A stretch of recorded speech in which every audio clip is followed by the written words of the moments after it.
नमस्कार दोस्तों, आपका स्वागत है आपके अपने YouTube चैनल हिंदी मंत्रा ऑनलाइन क्लासेस में। दोस्तों, आज हम नागपुरी भाषा व्याकरण का महत्वपूर्ण टॉपिक लिंग पढ़ने वाले हैं। इससे आपके एग्जाम में क्वेश्चन आएगा ही आएगा। दोस्तों, यह टॉपिक आपके झारखंड CGL, झारखंड टेट, उत्पाद सिपाही और झारखंड पुलिस और 10th लेवल और 12 लेवल पर होने वाले सभी एग्जामों के दृष्टि से यह टॉपिक महत्वपूर्ण है। दोस्तों, इस टॉपिक से कम 2-3 क्वेश्चन जरूर पूछता है। दोस्तों, उससे पहले लिंग जो टॉपिक आज हम पढ़ाने वाले हैं, इससे पहले व्याकरण का और टॉपिक पर मैं वीडियो बना चुका हूं। अगर उसे अभी तक आप लोगों ने नहीं देखा है तो डिस्क्रिप्शन बॉक्स में लिंक है, आप वहां से देख सकते हैं। दोस्तों, जैसे टॉपिक का नाम मैं आपको बता दूं, वर्ण, ध्वनि, संज्ञा, सर्वनाम, क्रिया पर मैं वीडियो बना चुका हूं। ठीक है, डिस्क्रिप्शन बॉक्स से लिंक लेकर आप उसे देख सकते हैं। ठीक है दोस्तों, उससे पहले आपसे आग्रह है कि आप अगर मेरे चैनल पर पहली बार आए हैं या नए हैं तो आप मेरे चैनल को सब्सक्राइब कर लें और बेल आइकन आप जरूर प्रेस कर लें ताकि इसी तरह का वीडियो आप तक सबसे पहले पहुंच जाए। दोस्तों, चलिए शुरू करते हैं। लिंग। दोस्तों, परिभाषा देखते हैं। पहले कहता है कि लिंग कर शाब्दिक अर्थ होवेला चिन्ह चाहे पहचान कर साधन। दोस्तों, लिंग का जो शाब्दिक अर्थ होता है वह होता है चिन्हना या पहचानने का कोई साधन। ठीक है, हम इसे कह सकते हैं कि शब्द कर जे रूप से ई पता चलेला कि उ नर जाइत कर है के कि नारी जाइत कर है के उ कर व्याकरण कर भाषा में लिंग कहल जाला। दोस्तों, यहाँ कह रहा है कि शब्द के जिस रूप से यह पता चलता है कि कोई भी वस्तु या कोई जीव नर है मतलब मर्दाना या पुरुष है, या फिर वह नारी है मतलब जनाना और स्त्री है, तो स्त्री या पुरुष होने का, मर्दाना या जनाना होने का बोध अगर होता है उसी को हम लोग लिंग कहते हैं। दोस्तों, ठीक है, अब चलिए हम इसका उदाहरण से समझते हैं। देखिए, यहाँ पे लिखा हुआ है राजा, रानी, भाई, बहन, आजा, आजी। देखिए, राजा है यानी कोई पुरुष है, रानी महिला है, भाई पुरुष है, बहन महिला है। तो इस तरह से जिसका स्त्री जाति या पुरुष जाति होने का बोध कराता है उसी को हम लोग लिंग कहते हैं।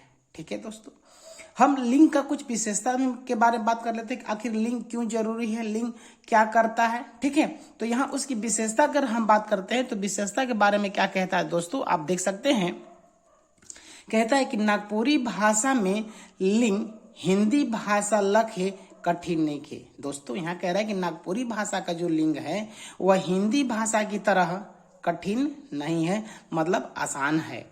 तब कहता है कि ई कारण से नागपुरी भाषा में लिंग इसी कारण से आसान है, इसी कारण से नागपुरी भाषा में जो लिंग है वह खाली माने केवल प्राणीवाचक चाहे जीवधारी संज्ञा में होएला।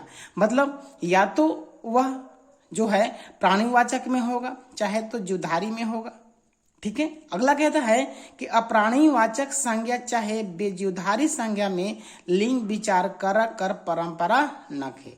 दोस्तों, यहाँ कह रहा है कि जो शब्द या जिस शब्द से जीवधारी का बोध हो या प्राणीवाचक का बोध हो उसी का यहाँ पे लिंग बताया जाता है, लेकिन जो अप्राणीजनक है चाहे बेजीवधारी है उसका लिंग पर विचार नागपुरी भाषा व्याकरण में नहीं किया जाता है।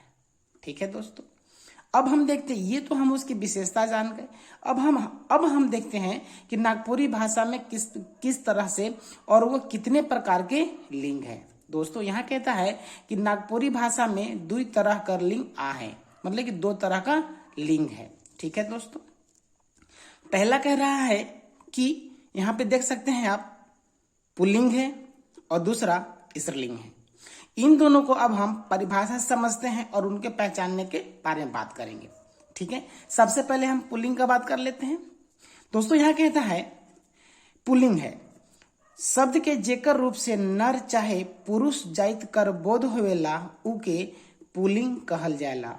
दोस्तों, यहाँ कह रहा है कि वैसे शब्द या शब्द के जिस रूप से या तो नर या पुरुष होने का या पुरुष जाति का बोध कराता है, उसी को हम लोग पुल्लिंग के नाम से जानते हैं। जैसे भाई, छौड़ा, पुत्र, मालिक, पिता, मन माने आदि।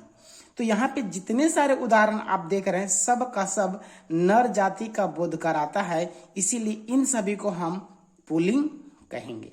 ठीक है दोस्तों, अब हम स्त्रीलिंग देख लेते हैं। स्त्रीलिंग का परिभाषा क्या कहता है? यहाँ पे कहता है कि जौन शब्द से मादा चाहे स्त्री जाइत कर बोध होवेला उके स्त्रीलिंग कहल जाला। दोस्तों यहाँ कह रहा है कि जिस शब्द से मादा या स्त्री जाति का बोध कराता है उसे हम स्त्रीलिंग के नाम से जानते हैं। जैसे बहिन, छौड़ी, पुत्री, मालकिन, माता। दोस्तों यहाँ पे देख रहे थे कि भाई, छौड़ा, पुत्र, मालिक, पिता है, और इन सभी का ही स्त्रीलिंग रूप है बहिन। भाई का बहिन है, छौड़ा है, छौड़ी दिया हुआ है, पुत्र है, पुत्री है, मालिक, मालकिन, पिता है तो माता है। मतलब ये सब भी पुरुष जाति का बोध करा रहा है, इसीलिए इनको पुरुष पुल्लिंग कहेंगे, और ये सब भी स्त्रीलिंग जाति का बोध करा रहा है, इसीलिए इसको स्त्रीलिंग कहेंगे। ठीक है दोस्तों, हम कुछ मुख्य बातों के बारे में जान लेते हैं कि नागपुरी में जो लिंग है उसका कुछ और मुख्य बातें क्या क्या है।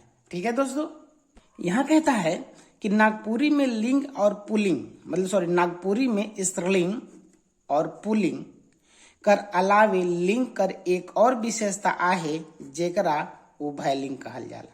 दोस्तों यहाँ कह रहा है कि नागपुरी भाषा व्याकरण में स्त्रीलिंग और पुल्लिंग के सिवाय उसके अलावे उसको छोड़कर एक और विशेषता है लिंग का, जिसे हम उभयलिंग के नाम से जानते हैं। ठीक है, आगे कहता है अपवाद रूप में उभयलिंग कर व्यवहार नागपुरी भाषा में खूब होवेला। दोस्तों यहाँ कह रहा है कि अपवाद के रूप में उभयलिंग का जो व्यवहार है, उभयलिंग का जो प्रयोग है वह नागपुरी भाषा में खूब होता है। ठीक है, आगे कहता है कि जब हम लोग पुल्लिंग और स्त्रीलिंग कर पहचान नी करे पारिला। दोस्तों यहाँ कह रहा है कि जब हम स्त्रीलिंग या पुल्लिंग, यहाँ पे पुल्लिंग देख रहे हैं, और स्त्रीलिंग कर पहचान नी करे पारिला तब ऊ के उभयलिंग कहल जाला। दोस्तों जब हम किसी वस्तु या किसी प्राणी को हम अगर लिंग नहीं पहचान पा रहे हैं तो वैसे स्थिति में नागपुरी में उसे उभयलिंग के नाम से जाना जाता है। जबकि कहता है कि जबकि ऊ जीव मनक पुल्लिंग चाहे स्त्रीलिंग होई, चाहे वह जो जीव है या तो पुल्लिंग हो सकता है या तो स्त्रीलिंग कोई भी हो सकता है, लेकिन अगर इन दोनों को हम नहीं पहचान पा रहे हैं तो हम उसे उभयलिंग की संज्ञा दे देते हैं नागपुरी भाषा व्याकरण में। ठीक है दोस्तों, कुछ उदाहरण के माध्यम से हम समझते हैं। तो अब यहाँ क्या करें कि हेठे कुछ उभयलिंग के उदाहरण देल है कि यहाँ पे आप नीचे देख सकते हैं कि कुछ कुछ ऐसे शब्द हैं जो उभयलिंग में आते हैं। ठीक है, पहले गरु मतलब गुरु, गरु, बिलाई, बिलाई दिया हुआ है, मूसा, मूस दिया हुआ है। तो अब जो गुरु जी हैं ये स्त्री या पुरुष दोनों हो सकता है, तो वैसी स्थिति में इन्हें उभयलिंग की संज्ञा दी गई है।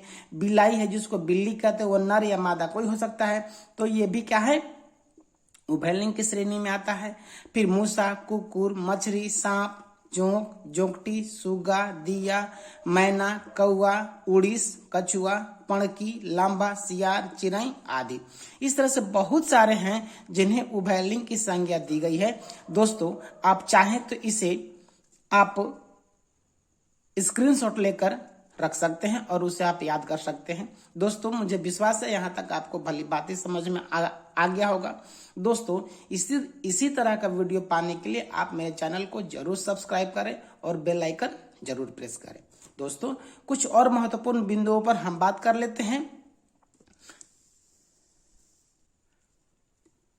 यहाँ कहता है नागपुरी भाषा व्याकरण में निर्जीव वस्तु मन पर लिंग विचार करे कर कोनो नियम नहीं होकेला। दोस्तों यहाँ पे महत्वपूर्ण बात आप याद रखेंगे। कह रहा है कि नागपुरी भाषा में निर्जीव वस्तु अगर है तो उस पर लिंग विचार करने का कोई नियम नागपुरी भाषा में नहीं मिलता है। दोस्तों इससे पहले हमने ऊपर पढ़ा कि अगर वह सजीव या निर्जीव है उसे पहचानने में अगर दिक्कत हो रही है तो उसे हम उभयलिंग में रखते हैं। लेकिन अगला विशेष बातों में कह रहा है कि अगर जो भी वस्तु है जो निर्जीव है उस पर लिंग विचार करने का कोई भी नियम नागपुरी भाषा में नहीं है। आगे क्या कहता है, ई चलते जब भाषा में लिंग विचार होवेला तो ई के बेलिंग मतलब बेगर लिंग के कह देवल जाएला। मतलब जब अगर लिंग का बात किया जाता है तो वैसी स्थिति में इसे बेलिंग में रखा जाता है, ना तो स्त्री या ना पुरुष किसी में नहीं रखा जाता है। आगे कहता है कि लेकिन अन्य दूसर भाषा व्याकरण में निर्जीव चाहे तुच्छ वस्तु कर भी लिंग विचार होएला। दोस्तों यहाँ पे कह दिया कि नागपुरी छोड़कर किसी और भाषा की बात करें, या तो हिंदी या तो इंग्लिश या संस्कृत, इन किसी भी भाषा में अगर देखा जाए तो जो निर्जीव वस्तु होते हैं उन पर लिंग विचार होता है, लेकिन नागपुरी में नहीं होता है। ठीक है, चलिए कुछ उदाहरणों के माध्यम से हम समझते हैं कि ऐसे कौन कौन शब्द हैं जिस पर लिंग विचार नहीं किया जाता है दोस्तों। ठीक है, पहला है गाड़ी, सगड़, बैलगाड़ी, ताला, पानी, बरखा, धुक्का, मोटर गाड़ी, कुर्सी, किताब, खबर, कागज, कलम, टेबुल, तेल, खटिया, फूल, दूध, महीना, फर, पहाड़, चांद, सूरज, बिजली। इसी तरह से बहुत सारे उदाहरण हैं जो निर्जीव हैं और इन सभी का लिंग पर विचार नागपुरी भाषा में नहीं किया जा सकता है। दोस्तों सभी को ज्यादा पढ़ेंगे तो वीडियो लंबा हो जाएगा, इसीलिए आप इन सब का स्क्रीनशॉट ले सकते हैं ताकि आप आने वाले समय में इसे आप याद कर सके। अब हम बात कर लेते हैं लिंग बदलाव के कुछ नियम पर। दोस्तों हम पुल्लिंग से स्त्रीलिंग कैसे बनाएंगे उसके कुछ नियम हैं जिसके बारे में हम बात करेंगे। तो सबसे पहला नियम है कि आकारांत पुल्लिंग वाले शब्द। दोस्तों क्या यहाँ पे क्या कह रहा है कि अकारांत पुल्लिंग मनक शब्द के आखिर में ई बड़ी की मात्रा इन आइन प्रत्यय जोड़े कर स्त्रीलिंग रूप बनवल जाला। दोस्तों यहाँ कह रहा है कि वैसा शब्द जिसके अंत में अकार की मात्रा आता हो, जैसे बालक, बालक, तो इसमें देखिए अ की मात्रा लास्ट में आ रहा है तो इसको बोलेंगे अकारांत जिसका अंत में अ आता हो। तो जब ऐसे वाले शब्द होंगे उनमें बड़ी की मात्रा या तो इन की मात्रा या आइन की मात्रा जोड़कर हम पुल्लिंग से स्त्रीलिंग बनाएंगे। ठीक है दोस्तों, चलिए देखते हैं कैसे। तो आप यहाँ पे पहला देख रहे हैं कि दास लिखा हुआ है, तो दास में ई प्रत्यय जोड़ दिए तो दासी बन गया। सार, ई में प्रत्यय सारी, कुमार से कुमारी, किशोर से किशोरी। तो ये अ वाले थे जिसके अंत में अ है, यानी कि अकारांत शब्द पुल्लिंग है, ये स्त्रीलिंग बन गया। कुछ में हम इन शब्द जोड़ के बनाएंगे, जैसे डोम लिखा हुआ तो डोम में इन जोड़ गया तो डोमिन, बाघ में इन बाघिन, मालिक मालकिन और बाहमन तो बाहमनी। ये आप इन प्रत्यय को देख लिए। अब कुछ में हम आइन प्रत्यय जोड़कर उसे स्त्रीलिंग बनाएंगे। तो आप यहाँ पे देख सकते हैं क्या लिख रहा है, भगत जोड़ आइन, ये प्रत्यय आइन है तो भक्ताइन बन गया। पंडित से पंडिताइन बन गया, ठाकुर से ठकुराइन बन गया और ये ठकुराइन, और मिसिर से मिश्राइन बन गया। दोस्तों तो इस प्रकार से हम जो अकारांत वाले शब्द हैं उसमें बड़ी की मात्रा इन और आइन लगाकर हम पुल्लिंग से स्त्रीलिंग बनाएंगे। इसका दूसरा नियम देखते हैं, आकारांत पुल्लिंग। कह रहे कि आकारांत पुल्लिंग शब्द मनक आखिर में ई बड़ी की मात्रा प्रत्यय जोड़कर स्त्रीलिंग रूप बनवल जाला। जैसे देखेंगे यहाँ पे आजा है, देखिए आकार की मात्रा लास्ट में तो हो गया आकारांत पुल्लिंग। आजा से आजी बन गया, गोला से गोली बन गया, नाना से नानी, बकरा से बकरी, इसको हम लोग छगरा भी कहते हैं, छगरा से छगरी बनेगा, छगरी। ठीक है दोस्तों, अगला कह रहे हैं जो काका है तो काकी बन गया, छोड़ा छोड़ी, चरका चरकी, मोटका है तो मोटकी बन गया। मतलब कि बड़ी की मात्रा जोड़कर हम उसे स्त्रीलिंग बनाएंगे। अगला में क्या कहता है, अगला नियम है दोस्तों इकारांत पुल्लिंग वाले जो शब्द हैं वो। तो बोलता है कि इकारांत पुल्लिंग जो मनक शब्द के आखिर में इन प्रत्यय जोड़कर हम स्त्रीलिंग बनाते हैं। जैसे देखिए दोस्तों तेली, इस जो तेली वर्ड है इसके अंत में बड़ी की मात्रा है, तो उस बड़ी में ई की मात्रा को क्या करते हैं कि सबसे पहले हटाते हैं तो अब मान लीजिए जैसे तेली था, उसमें से बड़ी की मात्रा हटा दी और छोटी की मात्रा इन जोड़ दिए तो तेलिन बन गया। पड़ोसी से पड़ोसिन, माली से मालिन, भिखारी से भिखारिन और समधी से समधिन बन गया। ठीक है दोस्तों, इस प्रकार से।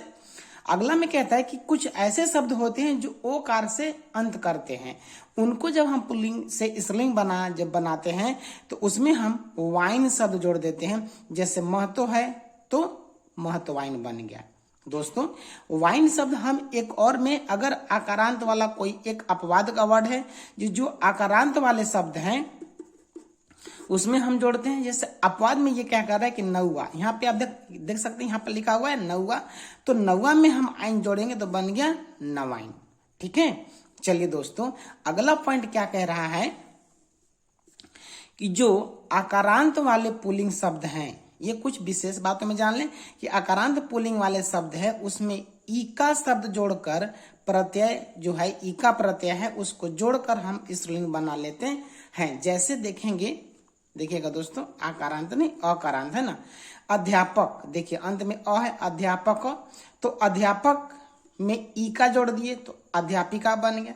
लेखक में ईका तो लेखिका, नायक में नायिका हो गया। दर्शक दर्शिका, शासक शासिका, सेवक सेविका। मतलब इन सभी में जो अ की मात्रा वाले होते हैं उनमें ईका प्रत्यय जोड़कर हम पुल्लिंग से स्त्रीलिंग बनाते हैं। ठीक है दोस्तों, आज का अंतिम पॉइंट है जिसमें कहता है कि नागपुरी भाषा संस्कृति में कुछ शब्द ऐसे होते हैं जो स्वतः ही पुल्लिंग या स्त्रीलिंग रूप में आते हैं, माने आवे ना मतलब आते हैं। जैसे राजा, रानी, बर, कन्या, आबा, आयो, जिसको हम लोग बाबा कहते हैं।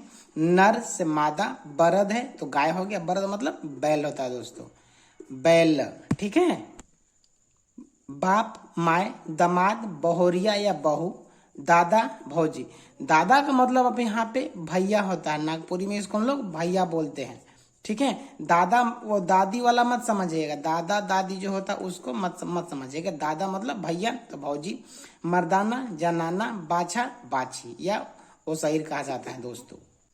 दोस्तों मुझे विश्वास है कि आपको लिंक बहुत अच्छे से समझ में आया होगा। दोस्तों, जो भी कंफ्यूजन अगर होता है आप मुझसे कमेंट बॉक्स में पूछ सकते हैं और आपका मैं रिप्लाई बहुत जल्दी दूंगा। ठीक है दोस्तों, चलिए इसी तरह का वीडियो पाने के लिए आप मेरे चैनल को जरूर सब्सक्राइब करें। दोस्तों, नागपुरी से संबंधित जो लोकगीत हैं उन पर भी मैं वीडियो बना चुका हूं। अगर आपने अभी तक उस वीडियो को नहीं देखा है तो डिस्क्रिप्शन बॉक्स में लिंक है, आप वहां से उसे देख सकते हैं। दोस्तों, आप अपने दोस्तों के साथ इसे शेयर करें, लाइक करें। ठीक है दोस्तों, आप सभी को वीडियो देखने के लिए बहुत बहुत धन्यवाद।